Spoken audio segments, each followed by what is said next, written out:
Good morning students. BSc BEd first year की next class में आप लोगों का स्वागत है। अपने पढ़ रहे थे प्रत्यास्थता गुणांकों में रिलेशन। प्रत्यास्थता गुणांकों में रिलेशन अपने ने कल पढ़ा था वाई के और सिग्मा में रिलेशन। नेक्स्ट आज अपने पढ़ेंगे वाई नीटा व सिग्मा में।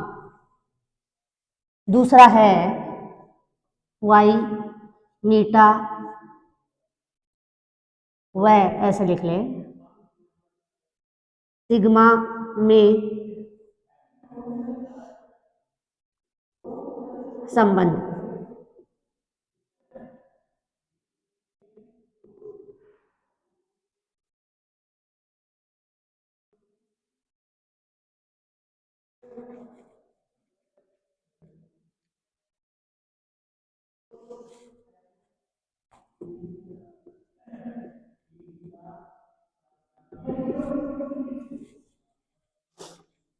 यानी अपना जो टॉपिक है वो है आज का वाई नीटा व सिग्मा में रिलेशन अपने को पढ़ना है।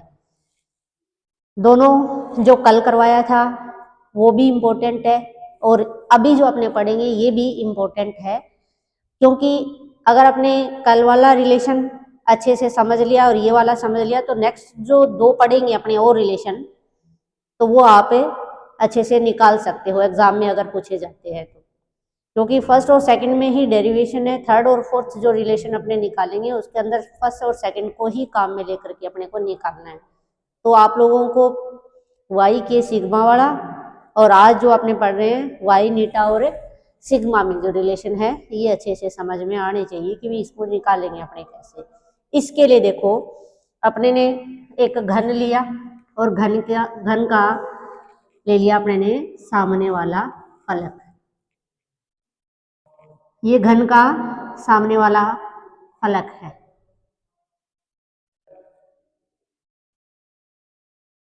ए बी सी और डी मान लेते हैं। यानी जब तक इसके ऊपर किसी भी प्रकार का स्पर्शी बल नहीं लगाया तब तक इसकी आकृति है घन की भी जैसा लिया अपने ने वैसी रहेगी। लेकिन जैसे ही घन के एक फलक को अपने ने मान लो स्थिर रखा और ऊपर जो जस्ट उसके ऊपर वाला जो फलक है जिसको अपने ने पकड़ रखा है उसके जस्ट सामने वाले फलक के ऊपर स्पर्शी बल लगाया तो यानी घन की आकृति में क्या आ जाएगा, चेंज आ जाएगा। तो देखो ये जो फलक आपको जो दिखाई दे रहा है ए बी सी डी, स्पर्शी बल लगाने के बाद इसकी जो आकृति है वो किस प्रकार से बन जाएगी ये देखना आप। और उससे पहले जब स्पर्शी बल नहीं लगाया तब इस घन के जो विकिरण है वो एक तो है AC और दूसरा क्या है BD है। स्पर्शी बल लगाने के बाद स्पर्शी बल लगाया तो देखो भुजा AD किस प्रकार से,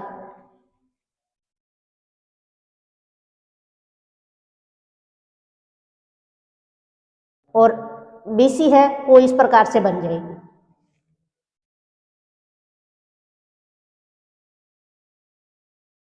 इस बिंदु को नाम दे देते हैं B डैश, इसको नाम दे देते हैं A डैश। विकिरण अगर देखें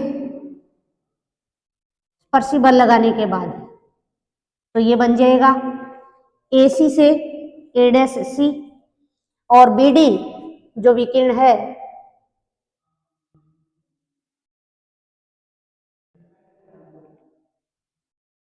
ये इस प्रकार से बन जाएगा। पहले O था बिंदु मान लो, अब ये O डैश बन गया। AD और A डैश D के बीच का ये जो एंगल है क्या कहलाएंगे, अपरूपण, जिनको कोण बोलेंगे, जो कि अपरूपण विकृति के बराबर होगी।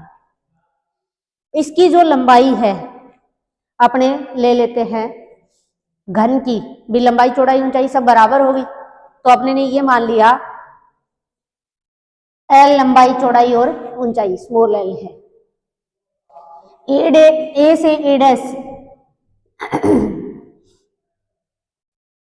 A से A डैश जो विस्थापन हुआ और इधर B से B डैश ये कितना है डेल एल के बराबर है, ये अपने लेकर के चले हैं।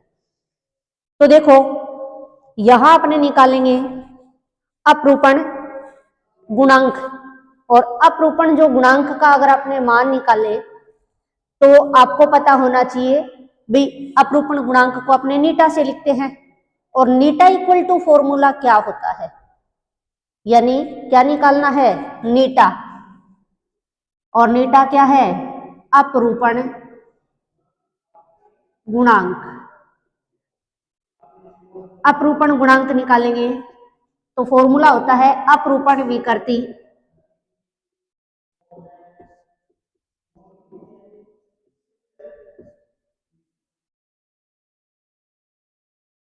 अपरूपण प्रतिबल आएगा, क्योंकि कोई भी गुणांक अगर अपने निकाले तो उसमें प्रतिबल अपॉन विकृति होता है। तो अपरूपण प्रतिबल अपॉन अपरूपण विकृति, ये फॉर्मूला है। तो अपने को निकालना क्या पड़ेगा, अपरूपण प्रतिबल भी निकालना पड़ेगा और अपरूपण विकृति निकालनी पड़ेगी, तब इस फॉर्मूले में अपने वैल्यू पुट कर देंगे, जिससे अपने पास अपरूपण गुणांक यानी कि नीटा आ जाएगा। इसके लिए देखो अपरूपण विकृति अगर अपने निकाले, सबसे पहले अपरूपण विकृति, अपरूपण विकृति जिसको अपने अपरूपण कोण द्वारा लिखते हैं, और यहां अपरूपण कोण कितना है, फाई, और फाई निकालना यानी कि क्या निकाले, टेन फाई। टेन फाई का जब अपने मान निकालेंगे तो देखो पीछे अपने ऐसे क्वेश्चन किए हैं जिसमें अपरूपण विकृति निकाली है। जैसे अपरूपण विकृति का मान त्रिभुज ले लेंगे, कौन सा, ए डैश ए डी, ये 90 डिग्री एंगल बनेगा, ठीक है। तो इसके अंदर क्या आ जाएगा, यानी टेन थीटा अगर निकालना हो तो टेन थीटा कैसे निकालोगे, लंब बटा आधार, आपको पता हो। यानी इसके अंदर इस त्रिभुज में अगर अपने देखें, त्रिभुज कौन सा, त्रिभुज का नाम लिख देती हूँ, ए डैश ए डी, ये वाला त्रिभुज ए डैश ए डी त्रिभुज एक क्या है, समकोण त्रिभुज, और इसके अंदर अपने को टेन फाई निकालना है। तो टेन फाई बराबर हो जाएगा लंब बटे आधार, यानी इस त्रिभुज में लंब कितना, ए डैश, और आधार कितना, यानी कि ए डी। फाई की वैल्यू बहुत कम है तो टेन फाई फाई के इक्वल होगा, और ए डैश का मान कितना, क्योंकि अपने को पता है ए डैश इक्वल है किसके, बी डैश के, और दोनों की वैल्यू कितनी है, डेल एल के, जिससे फाई इक्वल टू आ गया ए डैश का मान कितना, डेल एल, और ए डी की वैल्यू कितनी, एल, यानी ये अपने पास अपरूपण विकृति आ गई। ऐसे ही अपने निकाल लेते हैं इसका मान, यानी स्पर्शी प्रतिबल कह दो या अपरूपण प्रतिबल कह दो। स्पर्शी प्रतिबल कहे या अपरूपण प्रतिबल, अपरूपण प्रतिबल, अपरूपण प्रतिबल निकालेंगे, फॉर्मूला आपको पता है एफ अपॉन ए। एफ स्पर्शी प्रतिबल है, एफ को अगर एफ से लिख रहे हैं तो कोई दिक्कत नहीं, अपने एफ ले लेते हैं कि स्पर्शी प्रतिबल का मान एफ है। अपॉन एरिया, एरिया किसका, आपको ए बी सी डी जो फलक दिखाई दे रहा है उसका एरिया, भुजाएं उसकी लंबाई चौड़ाई ऊंचाई, क्योंकि घन का फलक लिया अपने ने, और लंबाई चौड़ाई ऊंचाई जिसकी क्या है, एल है, तो एरिया इसका क्या आ जाएगा, एल स्क्वायर के बराबर, ठीक है, एल स्क्वायर। वैल्यू रख दो अपरूपण गुणांक, इसको अपने या तो ऐसे कहें समीकरण नंबर 1 बोल दें, इसको समीकरण नंबर 2 ले लेते हैं, इसको समीकरण नंबर 3 ले लें। क्या कहेंगे कि समीकरण नंबर किससे, समीकरण 2 व किससे, 3 से मान किसमें रखने पर, 1 में रखने पर, क्या आ जाएगा, देखो अपरूपण गुणांक, अपरूपण गुणांक यानी कि नीटा, और नीटा इक्वल टू अपरूपण प्रतिबल यानी कि एफ अपॉन एल स्क्वायर, और अपरोपण विकृति यानी कि डेल एल अपॉन क्या बन जाएगा, एल के इक्वल आ जाएगा, जिससे एफ अपॉन एल स्क्वायर और ये आ गया डेल एल अपॉन एल। समीकरण नंबर 2 में देखो डेल एल अपॉन एल किसके इक्वल है, फाई के, तो मैं इसको ऐसे भी तो लिख सकती हूँ फाई ये एफ अपॉन एल स्क्वायर और इसके अपॉन में क्या लगा दो, फाई। ठीक है, समीकरण नंबर 4 बोलो। नेक्स्ट देखिए, अगर ये कहे कि अगर 1 न्यूटन या एकांक मान का जब स्पर्शी बल लगाते हैं तो जो विकिरण आपको दिखाई दे रहा है कौन सा विकिरण, यानी कि बी और डी। बी डी की लेंथ आप देखिए कि पहले ये बी डी थी, अब क्या बन गई, बी डैश डी बन गई, यानी इसकी लेंथ में क्या हो रही है, वृद्धि हो रही है। इसकी लेंथ में क्या हो रही है, वृद्धि हो रही है। जैसे यहां से एक परपेंडिकुलर डाल दिया 90 डिग्री कोण बनेगा, ऐसे इससे भी अपने डाल सकते हैं एसी के ऊपर परपेंडिकुलर, जिसे ये 90 डिग्री बनेगा। बीडी में तो क्या आ रहा है, यानी प्रसार हो रहा है स्पर्शी बल लगाने के बाद, और एसी जो विकिरण है उसमें क्या आ रहा है, संकुचन आ रहा है। अपने यहाँ ये मान के चल रहे हैं कि जब अपने निष्स्पर्शी बल, स्पर्शी बल कितना, स्पर्शी बल को मैंने ये मान लिया एस, क्या लगाया, एस लगाया। एस लगाने पर यानी जो विकिरण है उसकी लेंथ में जो प्रसार होता है, बीडी की बात करें बीडी में हो रहा है, तो ये कितना हो रहा है, यानी 1 न्यूटन लगने पर तो हो रहा है कितना, 1 न्यूटन या एकांक मान का स्पर्शी बल लगाने पर इसमें विस्तार आ रहा है अल्फा। ठीक है, जब इस फोर्स को कितना कर दिया, एस कर दिया, तो एकांक के लिए अल्फा है, एस के लिए कितना हो जाएगा, एस अल्फा। साथ में यानी एकांक लंबाई पर है, भुजा की लेंथ कितनी है भाई, अगर 1 न्यूटन और 1 मीटर या सेंटीमीटर पर फोर्स लगाते हैं तो लेंथ बढ़ती है अल्फा।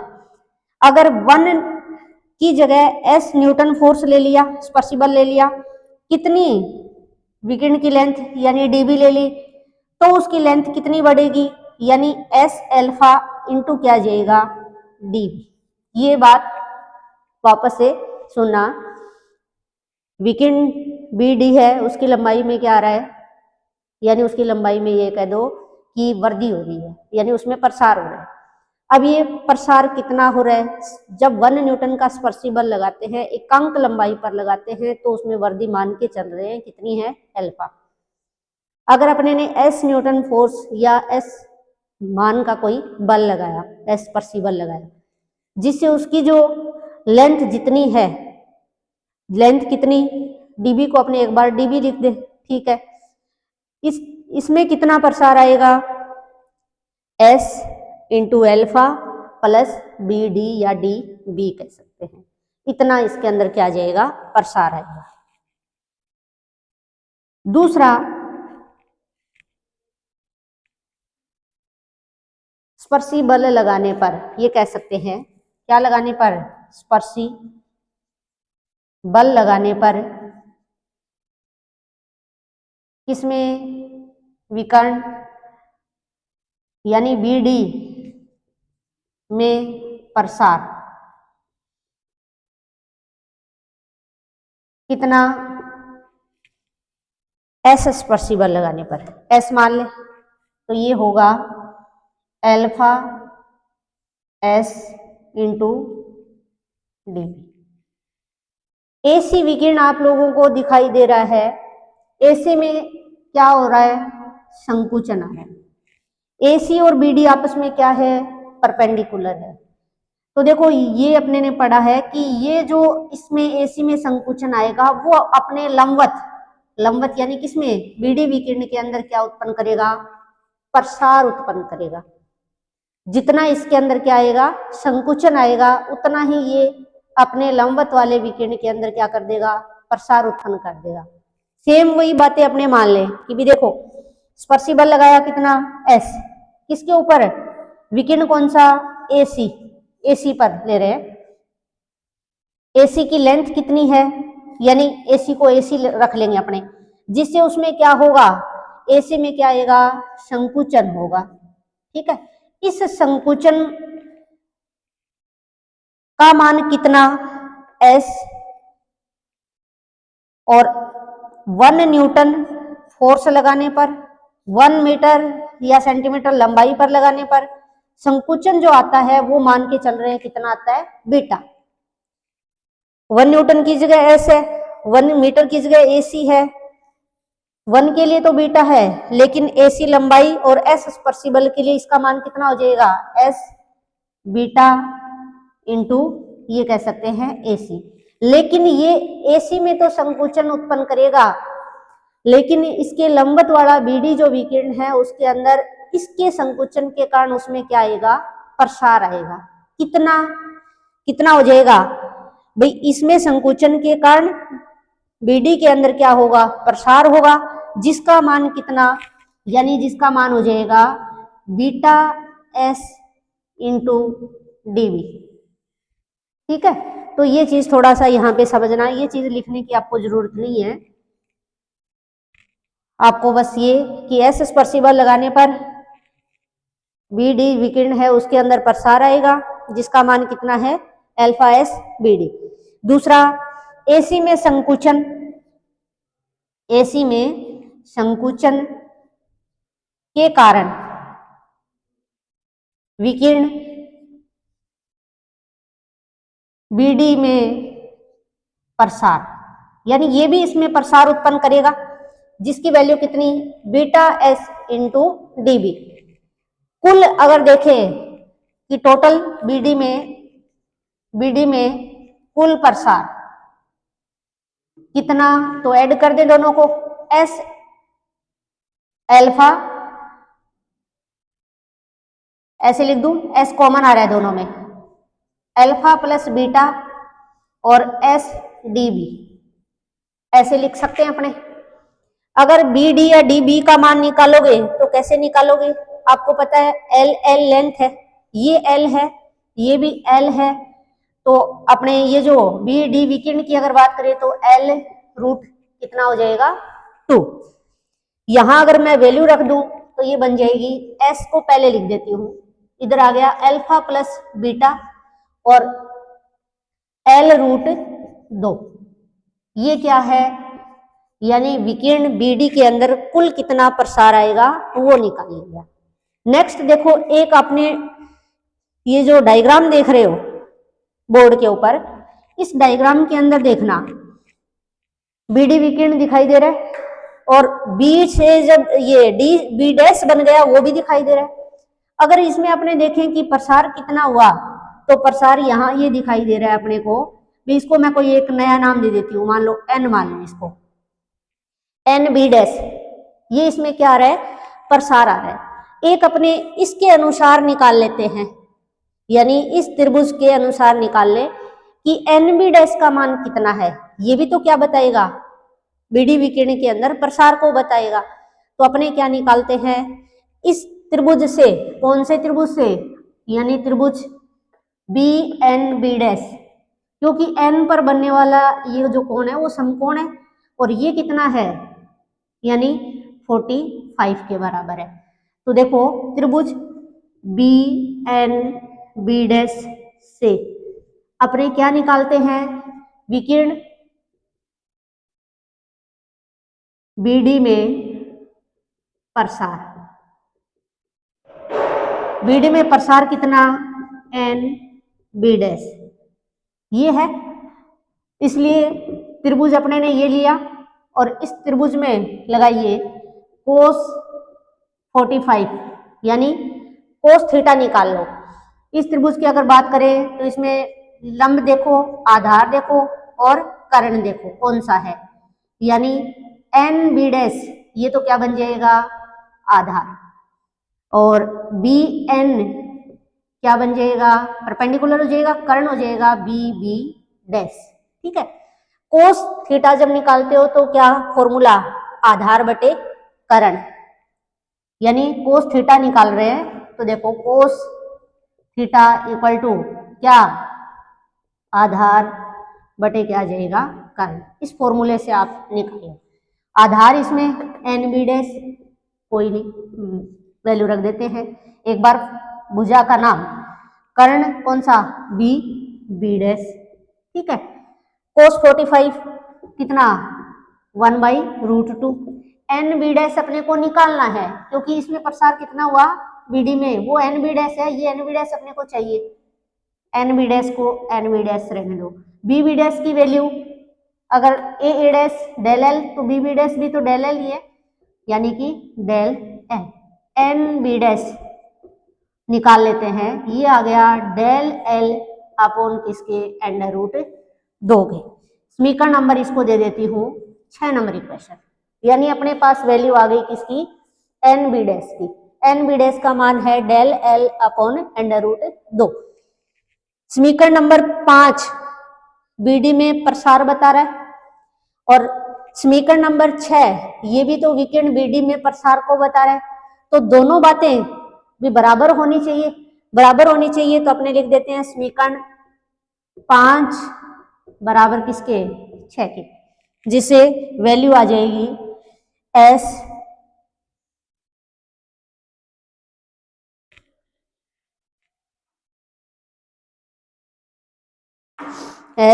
अल्फा प्लस बीटा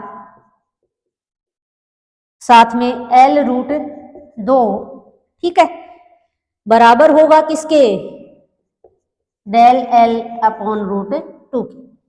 इसको देखो अपने ऐसे एडजस्ट कर लेते हैं, एस एल, इस डेल एल को अपॉन में ले आऊं और इस √2 को इधर ले आते हैं तो √2 2 हो जाएगा, और अल्फा प्लस बीटा इसको भी अपॉन में भेज देते हैं, ठीक है, ये आ गया। इसको देखो मैं ऐसे लिख सकती हूँ S upon del L upon L, जो कि किसके बराबर, 1/2 अल्फा प्लस बीटा के इक्वल। ये स्पर्शिबल है और ये क्या है, विकृति है। स्पर्शिबल और विकृति क्या कहलाएगा, यानी कोफिशिएंट बन गया कौन सा, यानी ये बन गया नीटा। या तो इसको आप ऐसे भी लिख सकते हो समीकरण नंबर 2 से, क्योंकि डेल एल अपॉन एल बराबर किसके है, फाई के, तो यहां से एस और ये कह दो del L upon L, S upon क्या है, फाई, और ये स्पर्शी प्रतिबल, और ये क्या है, अपरूपण विकृति है। अपरूपण विकृति जो कि क्या कहलाता है, नीटा। स्पर्शी प्रतिबल अपॉन अपरूपण विकृति जो कि क्या है, नीटा। तो नीटा इक्वल टू, मैं इसको नीटा लिख सकती हूँ, नीटा इक्वल टू आ जाएगा 1/2 अल्फा प्लस बीटा। जैसे आपने ने पीछे टॉपिक पढ़ा था उसके अंदर भी इसमें से अल्फा कॉमन नहीं आ रहा, बट इसमें से कॉमन निकालना। अगर इसमें से कॉमन निकालेंगे अल्फा तो ये बनेगा 1/2 alpha 1 plus beta upon alpha. इस अल्फा को ऊपर ले जाओ, इसको ऊपर लेके जाएंगे तो ये आ जाएगा नीटा इक्वल टू 1/अल्फा अपॉन क्या 2 1 प्लस बीटा अपॉन अल्फा। क्योंकि 1/अल्फा बराबर किसके, यंग प्रत्यास्थता गुणांक यानी कि y के, और बीटा अपॉन अल्फा किसके बराबर, पॉइसन अनुपात, जिसको अपने किससे लिखते हैं, सिग्मा के, जिससे वैल्यू क्या आ जाएगी, नीटा equal to y/2 1 plus sigma, ये मान, ठीक है। नीटा बराबर आ गया किसके, नीटा इक्वल टू आ गया आपके पास y/2 और दोनों के साथ यानी 2 के साथ मल्टीप्लाई में 1 प्लस सिग्मा। वापस से एक बार रिपीट कर देती हूँ, अपने पढ़ रहे हैं y नीटा और सिग्मा, इसके अंदर y नीटा और सिग्मा में रिलेशन ये निकाल रहे थे। ये निकालने के लिए अपने ने क्या किया है, एक कोई घन और घन का कौन सा सामने वाला फलक ले लिया। घन की लंबाई अपने ने स्मॉल l मानी है। जब तक अपने किसी भी प्रकार का इसके ऊपर फोर्स नहीं लगाया तब अपने ने इसके विकिरण दिखाए हैं, वो विकिरण है AC और ये क्या है, बी डी है। यानी दोनों जहां काट रहे हैं वो बिंदु ओ है, आपस में ये दोनों क्या होंगे, ए सी बी डी लंबवत होंगे, ये आप लोगों को पता है। जैसे ही अपने क्या करते हैं, इसके ऊपर स्पर्शी बल लगाते हैं, स्पर्शी बल लगाने के बाद इसकी आकृति क्या हो जाएगी, चेंज हो जाएगी। आकृति जो चेंज हुई है उसको मैंने डैश डैश वाली लाइन से दिखाया है कि भुजा BC है वो चली गई बी डैश सी वाली, ये बन गई, और AD है वो ये D A डैश बन गई। ठीक है, यहाँ ये जो AD और A डैश D के बीच जो एंगल बन रहा है वो फाई है, ये दोनों कोण है वो समान होंगे, चाहे आप tan फाई यहाँ से निकालो चाहे यहाँ से निकालो। ये मान लिया A डैश डेल L है, इसमें B डैश वो बराबर किसके है, डेल L के है। तो यहाँ से अपने ने नीटा ध्यान में रखना, थोड़ा निकालना आपको नीटा है, जैसे नीटा निकालना है, यानी नीटा क्या होता है, अपरूपण गुणांक। अपरूपण गुणांक का फॉर्मूला आपको पता है, अपरूपण प्रतिबल बटे अपरूपण विकृति होती है। अब एक बार अपरूपण प्रतिबल निकाल लो, अपरूपण विकृति निकाल लो। विकृति यानी कि फाई है, जिसको tan फाई से निकालेंगे। ठीक है, त्रिभुज लिया, A dash upon AD, A dash का मान रखा, AD का मान रखा, समीकरण 2 आ गई, फाई आ गया अपने पास। ऐसे ही अपरूपण प्रतिबल आपको पता है F अपॉन A, फलक की लंबाई चौड़ाई L है तो एरिया क्या बन जाएगा, L स्क्वायर बन जाएगा। अपरूपण प्रतिबल और अपरूपण विकृति का मान 1 नंबर इक्वेशन में पुट कर दो, जिससे अपरूपण गुणांक नीटा आ जाएगा F upon L square del L upon L। ये देखो del L upon L equation number 2 से क्या लिखा जा सकता है, फाई लिखा जा सकता है। तो F upon L square upon phi, ऐसे भी मैं इसको लिख सकती हूँ। नेक्स्ट थोड़ा सा ध्यान रखना कि अपने ने ये जो विकीर्ण बोल रहे हैं BD की लंबाई में वृद्धि हो रही है, AC में संकुचन आ रहा है, तो इसको अपने ये मान के चले हैं कि जब 1 न्यूटन फोर्स लगता है या प्रति एकांक बल के लिए एकांक लंबाई पर, यानी जब बल लगाते हैं तो उसमें प्रसार कितना आता है, ये मान के चले अल्फा।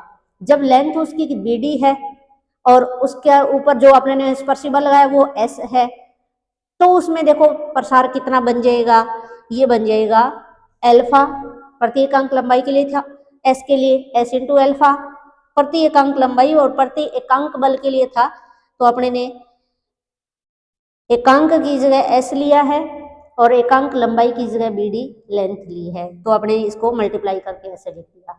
नेक्स्ट देखो, इसमें AC विकिरण है, उसमें क्या आएगा, संकुचन आएगा, लेकिन ये संकुचन तो AC में हो रहा है, लेकिन ये AC के लंबवत विकिरण यानी कौन सा है, BD, जिसके अंदर ये क्या उत्पन्न करेगा, प्रसार उत्पन्न करेगा।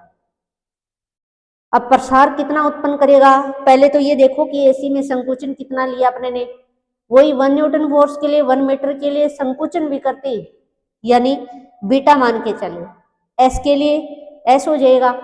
और यहाँ संकुचन AC में तो देखे तो AC, लेकिन बात BD में AC संकुचन यानी जितना उसमें संकुचन होगा वो BD में क्या करेगा, प्रसार करेगा।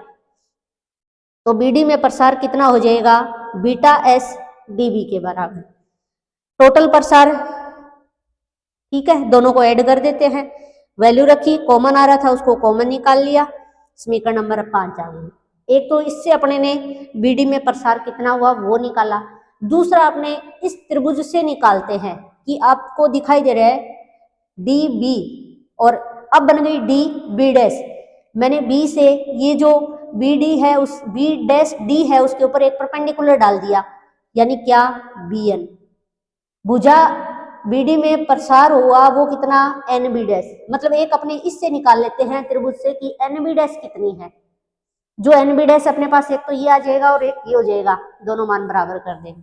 जैसे ये वाला त्रिभुज ले लिया अपने ने, इस त्रिभुज में अपने को NB डैश का मान चाहिए, ये चाहिए अपने को, क्या पता है, BB डैश की वैल्यू पता है, तो आप किस फॉर्मूले से निकाल सकते हो, कोस थीटा वाले से, और थीटा इसमें 45 डिग्री रखोगे, ठीक है, कोस 45 बराबर आ गया, ये वैल्यू रखी, ठीक है, NB डैश आ गया।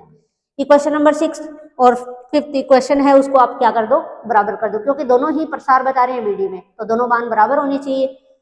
बराबर कर दिए 5 और 6 को, बराबर करने के बाद ऐसे थोड़ा सा एडजस्ट कर लेंगे। देखो S को S यही रखा, इस L को यही रखो, डेल L को अपॉन में ले आओ, बाकी को इधर भेज दो तो 1/2 अल्फा प्लस बीटा बन जाएगा, क्योंकि √2 है ये। इसको मैं ऐसे लिख सकती हूँ S/del L/L, ये ऐसा कैसा रखो। यहाँ ये क्या है, S/phi है एक तरीके से, 10 ये ऐसे भी तो लिख सकते हैं। ये क्या बता रहे हैं, S/phi स्पर्शी प्रतिबल अपॉन अपरूपण विकृति, जो कि किसको बता रहे हैं, नीटा को। तो ये बन गया क्या, नीटा इक्वल टू क्या आ गया, 1/2 अल्फा प्लस बीटा। फिर इसमें से देखो आपको अल्फा कॉमन ले लेना है, कॉमन लेंगे तो अल्फा अपॉन में इधर आएगा, इस अल्फा को ऊपर भेज देना है, जैसे मैंने यहाँ लिखा 1/अल्फा, इधर बच गया 2, 1 प्लस बीटा बटा अल्फा, ठीक है। 1/अल्फा यानी क्या है, यंग प्रत्यास्थता गुणांक y, और बीटा अपॉन अल्फा क्या है, सिग्मा। तो अपने रख देते हैं नीटा equal to y/2 1 plus sigma. ये आपको रिलेशन निकालना था y, नीटा और सिग्मा में, और ये इस तरीके से अपने इसको हल करेंगे।